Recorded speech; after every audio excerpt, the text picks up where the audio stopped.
Hey guys, you know, the other day I was sitting downstairs in my office and I was looking at cars on eBay. I do that occasionally if I'm bored. And I was thinking to myself about all the cars that I've owned. And there's more than one or two. And I thought today I might give you the cars that I've owned and a little tidbit about each one of them. All right, here we go. In high school, I had a 1981 Plymouth Sapporo. It was a car that Plymouth and Mitsubishi made for about 4 years.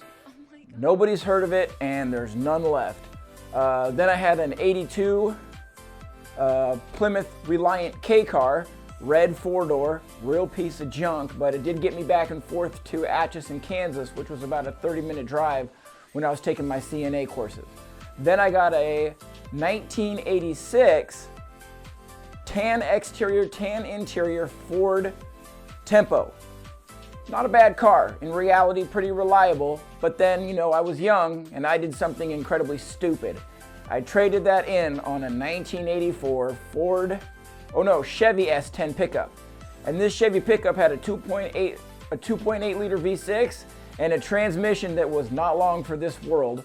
Kind of got stuck with that truck because I didn't make a good decision. The truck ended up breaking down outside of Kansas City, and it's gone now.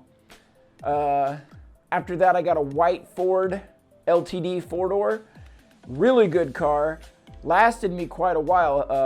3.8 liter 6-cylinder, had a 3-speed automatic. In fact, I was on Fort Leavenworth, leaving Fort Leavenworth, and I dropped the transmission out of it. Totally shot. So the military policeman came. I was wearing sandals and it was about 30 degrees, so you can see how smart I was. And they put me in their car with the heat and it got towed away, and we had the transmission rebuilt. So that one, the Ford ended up burning oil like crazy, so I had to get rid of it, and I got a 1985 Chrysler New Yorker. That was the shorter version of the New Yorker that they had downsized, and it had the 2.2 liter turbo motor. It was a really great car. I ended up having had a digital dashboard, and I was speeding on K7 highway on the way to Edwardsville, Kansas, and I was going a little bit more than 70 miles an hour, and by a little bit I mean a lot. And I got pulled over by the police, and the policeman asked me, "Do you know how fast you were going?" And I'm like, "No, I really don't. My digital gauge cluster burned up, so I guess I was guessing." He's like, "You didn't see those trees flashing past you like a blur?" And I went, "No, sir, I didn't." And then I got myself a really nice speeding ticket. After a little bit, I ended up having an accident in that car. And after that car, I ended up with a Saturn. That was when I got the Saturn, the SL2. It was a 96. Kind of had a weird black paint job from factory, but when you looked in the sun, it turned green. I drove that car for a long time. I think it was a 2 liter with a 4-speed automatic, and probably one of the most reliable vehicles I've ever owned. I took it on a trip to South Dakota. Well, I ended up in a relationship, so I kept that car and had to get another car, and I bought a 1991 Chevrolet Beretta GT. You know, it's a General Motors car in the 1990s, and you know, I don't think I need to say more than that. You know, super good quality car. I ended up getting another Beretta GT for a parts car. Now, you know you're driving a crappy car when you literally have to buy another car just to make that car survive. So that car had a wicked paint job on it. It had Chevy SS stripes going up and down it. It was a really, really nice car, but it just ran like crap and overheated like they all did. Put a heater core in it. After I was done driving that car for a while is when I told you the story about how I was going down Parallel Parkway in Kansas City, Kansas, and I saw that 242 two-door Volvo, that turbo, and I made that U-turn and went to buy that. So I had that for quite a while, and in the process of owning that, I still had the Saturn. I always had the Saturn, you know, mainly because I needed, when the other cars were temperamental, I needed that one reliable car, and that Saturn was super reliable. Thanks, Dad, for that one. And then I ended up buying, let me see here, what was next? Oh, my 1991 black T-top Camaro RS. Just so happened when I was working at the grocery store, there was a couple who drove it, and I had been talking to them every time they would come in about the car because I really loved the car. And they went to sell it, and they sold it to me for $1,500. Had to replace the heater core in that one, but man, I love that car. You take the T-tops off on a warm summer evening, go for a drive. I had some of my best times in that car. Funny story, I pull up to my sister, my brother-in-law's house in my T-top Camaro with the tops off the car. My brother-in-law comes out, and I'm blasting Wilson Phillips on the stereo, and he looks at me and goes, no. You don't listen to Wilson Phillips in a Camaro. And it was the song Hold On, and I'm pretty sure I looked about as lame as I thought I did, but I love that CD. But my brother-in-law was like, no, we're not doing that. So then I let him take it out and go for a drive in it. And then I did something, again, super intelligent. I'm not gonna say I make the best decisions all the time, but I took that Camaro and I sold it to a manager at the grocery store, and I went and bought I think it was an 83 Volvo 240 diesel station wagon. And I've talked about this car too that I've worked on, and I loved the car, but man, was it a pile. It maybe made 82 horsepower out of an iron block, iron head, straight six motor. Like, it made nothing. And it billowed black smoke out of the back of it. You know, when I bought it, the speed limit from this gentleman's house to the stoplight, which was maybe a mile away, was 30 miles an hour.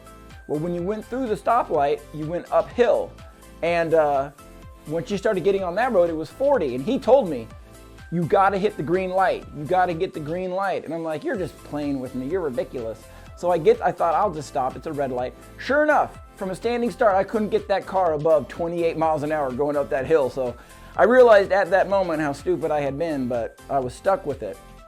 You know, I was thinking about working on it, and I was doing my best, and I thought, maybe there's something I can learn on the internet. And this is back when people really first started looking on the internet when they're fixing cars. And I was like, maybe famous people drive this car. Maybe this is a cool car, and I just don't know it. And then I pulled it up. The only person who's famous that was into Volvo diesel station wagons was the stand-up comedian Carrot Top. Right then I realized how screwed I was. So that one ended up blowing a head gasket, and it got towed away. And at that time I got my dad's car, the one that I call Turbo, the one that I've talked about many times. That car stayed with me until about 2 years ago. After that, I ended up with a 2001 black Chevy Cavalier. You know, people call it a crapalier. They say that they're just pieces of junk, but man, that thing ran and ran and ran. I got it right after my dad died. The thing just wouldn't die, to the point where I talked about I gave it to my fiance's daughter to go back and forth to nursing school. I mean, it wouldn't die. And I've seen it in Knoxville, Iowa, where she sold it to somebody else. After that, I came into some money, and I thought, you know what? I have driven piles of crap for a long time. I'd like to get something nice. So again, on my Volvo kick, I found a 97 Volvo 850 station wagon. The color was aqua blue metallic. I loved this car. I owned this car for about 12 years. I put over 140,000 miles on the car. Went to South Dakota in the car, went to Yellowstone National Park in the car, went to St. Louis in the car. I mean, I absolutely loved the car. We called it Blue. Most people, what happened was I had the timing belt services done on the car like you're supposed to, but something freak happened where the timing belt snapped and wrapped itself around the engine, and we ended up losing it. And most people, believe it or not, we're kind of sad to see it go, because me not driving that car seemed really odd to people, because while people were getting different cars, you know, occasionally, I just kept driving that same car. After that, I got the Kia Soul that I talk about now, and it's really reliable. It hasn't asked me for anything besides struts and brakes, and it's got 120-something thousand miles on it, and it doesn't drive like it does. And then, of course, my last car I've got was my project car that I'm working on now, Alice, the 2001 Crown Victoria Police Interceptor. Now, if you were to ask me what my favorite car was, well, of course, it would be turbo. But if we took that out of the equation, the tempo was super reliable, and I should have kept it. The diesel, of course, was a mistake on my part. I shouldn't have bought that one. The Reliant, the second car I owned, was a piece of garbage. I would say that if there was one that I could get back, it'd be my first one, my '81 Plymouth Sapporo, or maybe my Camaro. But it's funny, but that Ford Tempo, I don't know where I would have been with cars had I not gotten rid of it, because it was super, super reliable. The only thing I can tell everybody is the reason why you don't see General Motors cars from the 90s, well, you take a guess why you don't see them, and I can tell you what it is. They were pieces of junk, and I owned quite a few of them because I was too stupid to realize I should buy something else.